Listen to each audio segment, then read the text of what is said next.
Hey everyone, welcome back. And this is my review of From Calm Tomorrow, episode 10,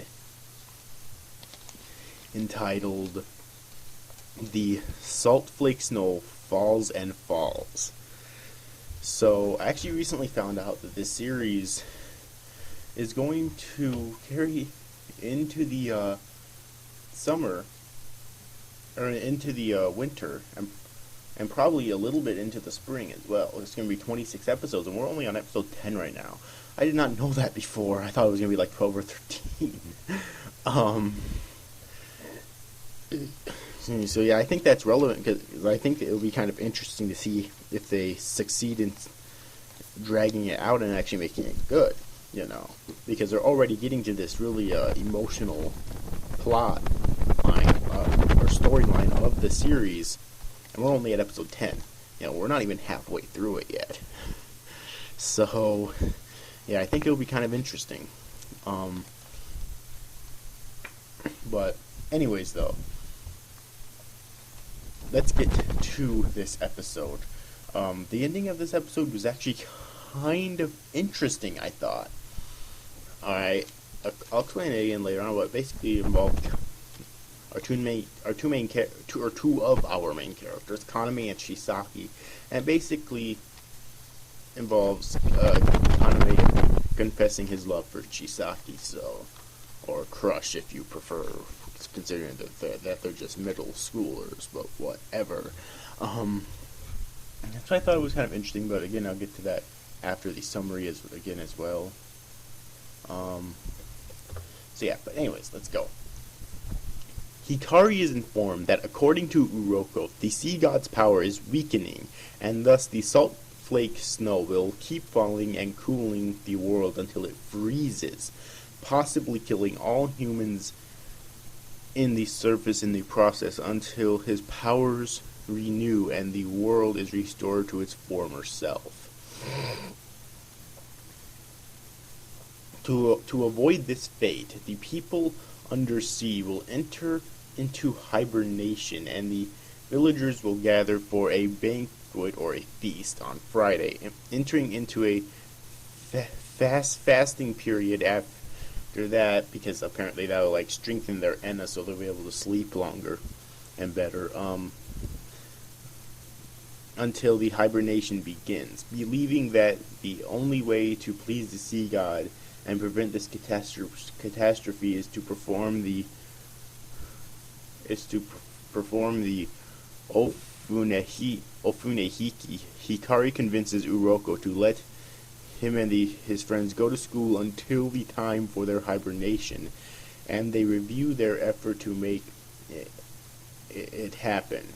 During the banquet, Monica is distraught upon the current situation, and when she finally finds the sea slug with a red belly, she makes a wish for it, and we don't actually know what that wish is yet.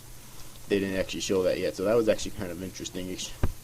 She could be wishing, for the Saltflake snow to go away, although I would think that the sea god his self would have to make the snow go away.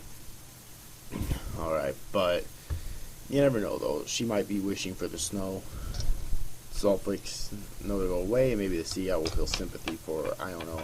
You wouldn't think that a god would feel sympathy for just one individual human, but... And, well, I don't know if you'd really call them humans or not, because they don't like to be associated... Well, most of the sea people don't like to be associated with humans, even though they technically are humans. Alright. But anyways, though, the next day, Kaname approaches Shisaki and confesses his feelings for her. And that sums up what happened in this episode. Very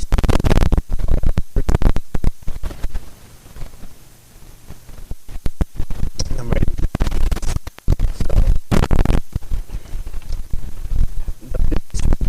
I